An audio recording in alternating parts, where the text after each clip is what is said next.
Okay, we're going to pick up where we left off in Mishneh Torah. We are in Sefer Ahavah, the book of love, right? Hilchot, Tefillah, uBirkat Kohanim, the laws of prayer and the blessing of the priest. We're in Parak Hay, so chapter 5. It says, there are 8 things that the one who prays, Shimon Ezra, must take care to do. But if he was under pressure or duress or transgressed and did not do them, they do not preclude praying. They are standing, facing the Beit HaMikdash, preparing one's body, preparing one's clothing, preparing the place of prayer, using an even tone of voice, bowing and prostrating. What does standing mean? One may only pray while standing. If one was sitting in a boat or wagon, if he is able to stand, he should do so. If not, he may sit in place and pray. A sick person may pray even when lying on his side, as long as he is able to focus his thoughts. One who is hungry and thirsty is considered ill. If he is able to focus his thoughts, he may pray. If not, he should not pray until he eats and drinks. If one was riding an animal, even if he has someone to hold the animal for him, he should not dismount, but should sit in place and pray so that his thoughts remain composed. What does facing the Beit HaMikdash mean? If one is abroad, he should face Eretz Yisrael and pray. If he is within Eretz Yisrael, he should turn his face towards Yerushalayim. If he is in Yerushalayim, he should face the Beit HaMikdash. If he is in the Beit HaMikdash, he should face the Holy of Holies. One who is blind or has no sense of direction or is traveling by ship should focus his heart toward the divine presence and then pray. What does preparing one's body mean? When one prays, he must place his feet next to one another. His eyes should face downward as though he were looking at the ground. His heart should be facing upward as though he stands in heaven. His hands should be held together over his heart, right over left. One should stand like a slave before his master in trepidation on fear, and one may not place his hands on his hips. Right over left. What does preparing one's clothing mean? One must first neaten one's clothing, groom his clothes, and primp himself, as it states. Prostrate yourselves before Hashem in holy splendor. One may not stand to pray in his undershirt, nor bareheaded. One may not stand to pray barefoot. If the local custom prescribes standing before important people without shoes, in any case, one may not hold his tefillin in hand or a Torah scroll in his arm, because they occupy his mind. Nor may one hold money or vessels in his hand. One may, however, pray with his lulav in hand on the days of the Sukkot festival, as it is the mitzvah of the day. If one has a load on his head when the time for prayer arrives, if it is less than 4 kav, it says a kav is 24 eggs. So, like 96, the weight of 96 eggs. I don't know. So he may swing it behind him and pray. If it was 4 kav or more, he should place it on the ground and then pray. The custom of the sages and their students was to pray only when wrapped in their talit. What does preparing the place of prayer mean? One should stand in a low place and face the wall. One should open windows or openings facing Yerushalayim, so that he can face them in prayer, as it states. And he had windows opened in his upper floor facing Yerushalayim. One should have a regular place where he always prays. One should not pray in a ruin, nor behind the synagogue, unless he faces the synagogue. One may not sit at the side of another person who is standing in prayer, or pass before him, unless it is a distance of 4 cubits. One may not stand on a raised place that is 3 handbreadths high and pray, nor on a bed, nor on a bench or a chair. If one is atop a tall structure, if it is 4 cubits by 4 cubits, which is the minimum size of a room, it is considered an upper floor, and one may pray there. And so too, if it is gated on all sides, even though it does not contain 4 square cubits, one may pray there, for its height is not pronounced, as it is an independent domain. Skilled hired laborers who are working atop a wall or atop a tree when the time of prayer arrives should descend and pray and then return to the work. But if they were atop an olive tree or a fig tree, they may pray in place, because of the extensive effort involved in descending. What prayer do they pray? If they work in exchange for their meal alone, they pray 3 prayers of 19 blessings. But if they work for a wage, they pray Havinenu. In either case, they may not serve as prayer leader or raise their hands for the priestly blessing. What does using an even tone of voice mean? One should not raise his voice in prayer, nor pray silently in his heart. Rather, he should express the words with his lips, just enough so that he hears his own words in an undertone. One should not make his voice heard unless he is ill, or if he cannot focus his thoughts unless he makes his voice heard, in which case it is permitted. That is, as long as he is not praying with a congregation, so that he does not confuse others with his voice. What does bowing mean? When praying, one bows 5 times during each prayer. At the beginning and end of the first blessing, at the beginning and end of the blessing of thanksgiving. When one completes a prayer, one bows and when one completes the prayer, one bows and paces 3 steps backward while bowed, and then gives acknowledgement by bowing to his left, his right, then raises his head from bowing. When one bows at these 4 places, he bows at the word blessed, and when straightened up, he does so before the word Hashem.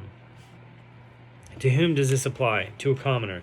But the Kohen Gadol bows at the beginning and end of each blessing, and the king, having bowed at the first blessing, does not raise his head until he has finished his prayer. Why does one first give acknowledgement to his left? For one's left is the right of the one facing him. In other words, he stands before the king and gives acknowledgement to the right of the king, and then to the left of the king. The sages instituted that one take leave from prayer just as one takes leave from the presence of a king. So in all these bows, one must bow until all the vertebrae of the spine protrude and form an arc. If one bent a bit and found it difficult and is obviously bowing as best as he is able, he need not be concerned. What does prostrating mean? After raising one's head from the 5th bow, one lowers himself to the ground and falls on his face to the ground and pleads all those entreaties that he wishes. So tachanun. Kneeling always refers to falling on one's knees. Bowing means bringing one's face down. Prostration is with extended arms and legs, so that one lies with his face to the ground. When one falls on one's face to recite Tachanun after prayer, some bow and some prostrate themselves. It is forbidden to prostrate oneself on stone except in the Beit HaMikdash, as we explain in the laws of idol worship. An important person may not fall on his face unless he knows that he is as righteous as Yehoshua, but he may tilt his face down a bit without pressing it into the ground. A person may pray in one place and fall on his face to recite Tachanun in another place. It is the commonly accepted practice among all the Jewish people that one does not fall on one's face, that is, does not recite Tachanun on Shabbos, festivals, nor on Rosh Hashanah or Rosh Chodesh, on Chanukah and Purim, nor at the Mincha prayer of the Eve of Shabbos in the festivals, or at the daily evening prayer. There are individuals who fall on their faces and recite Tachanun at the evening prayer. Only on Yom Kippur do all fall on their faces for Tachanun at every single prayer, for it is a day of entreaty, pleading, and fasting. Chapter 6, Parak Vav.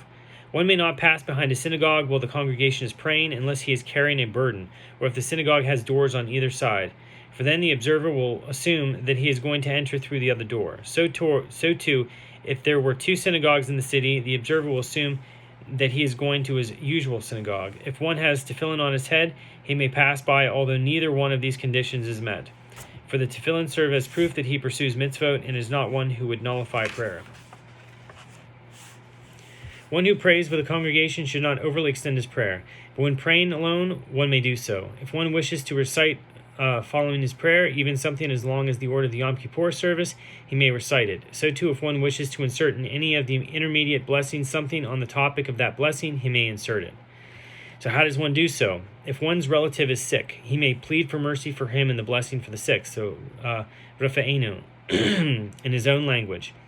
If one is in need of sustenance, he may add plea and supplication in the blessing of the years, so Barech Halenu. In this manner, one may insert personal requests in every one of the blessings. If one wishes to pray for anything he needs in the blessing of Shomei Tefillah, he may do so. But one may not add personal requests in the 3 first or 3 final blessings. One may not taste anything nor perform any work from daybreak until he has prayed the shacharit prayer. But he did just mention in the last chapter that if someone is hungry or thirsty, right? So we don't deny the needs of somebody like that. But he's saying that basically, you don't go to breakfast before you pray.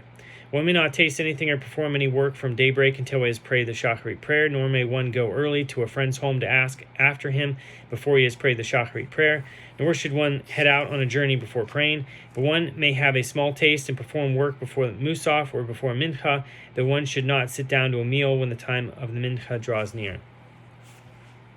And the idea is just like if you had an appointment with a king of state or some important person, you wouldn't delay. You would go and meet your appointment. You would not sit and have a meal and get eggs all over your chest. When the time of the greater mincha arrives, one may not enter a bathhouse, even to sweat until he prays, lest he feel faint and be idled from prayer. One also may not eat even a casual meal, lest his meal drag on, nor may one litigate, even to pass a sentence, lest the litigation break down and drag out, which would idle him from prayer. One may not sit down before a barber, even for a common haircut, until he has prayed, for the scissors might break, nor may one enter a tannery as mincha draws near, until he prays, lest he notice a deficiency in his work and become occupied with it and tarry from prayer. If one began any of the above, he need not stop, but may continue it and then pray mincha. What is considered having begun a haircut? Once the barber's sheet has been placed over one's knees. When is one considered to have begun a bath? When he has removed the underclothes. When is one considered to have begun work at the tannery? After tying an apron between his shoulders in the manner of tradesmen. When is one considered to have begun a meal? For those who live in Eretz Yisrael, upon washing one's hands. For those who live in Babylonia, upon loosening one's belt. When is one considered to have begun litigation? When the judges have wrapped themselves in their tallit and sat down. And if they were already seated, it is once the litigants have begun their arguments.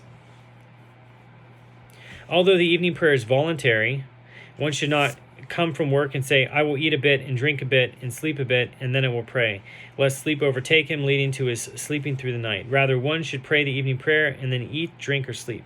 It is permitted to have a haircut or enter the bath when the time of shacharit approaches, for they only decreed to refrain from these as mincha draws near, as that is common issue. So I'm going to read that again. Rather, one should pray the evening prayer and then eat, drink, and sleep. It is permitted to have a haircut or enter the bath when the time of shacharit approaches, for they only decree to refrain from these as mincha draws near, as it is a common issue for the majority of people to enter during the day, but regarding the early morning, it is unusual. They did not issue a decree. One who is occupied in Torah study must stop to pray when the time for prayer arrives. But if Torah is his trade and he performs no other labor at it, and is occupied with Torah all at a prayer time, he need not stop, for the mitzvah of Torah study is greater than the mitzvah of prayer. The rule for one who is occupied with needs of the public is the same as one occupied with Torah study. So if you're doing public work for the Jewish community or something like that, then if it came time to pray, you don't have to stop. You can continue with your public work for the community. Okay, one who prays may not stop his prayer except in life-threatening circumstances. Even if a Jewish king greets him, he may not respond, but he may stop for a Gentile king lest he kill him. If one stands in prayer and sees a Gentile king or an aggressive person coming towards him, he should abbreviate his prayer. If he cannot, he should stop. So too, if one sees snakes or scorpions coming towards him, if they are near him and the ones in his vicinity tend to kill, he should stop and flee. If they do not tend to kill, he should not stop. Women, slaves, and children are obligated to pray. One who is exempt from the recitation of Shema is exempt from prayer. Participants at a funeral, although not needed to carry the briar, are exempt from prayer. So that's the end of chapter 6.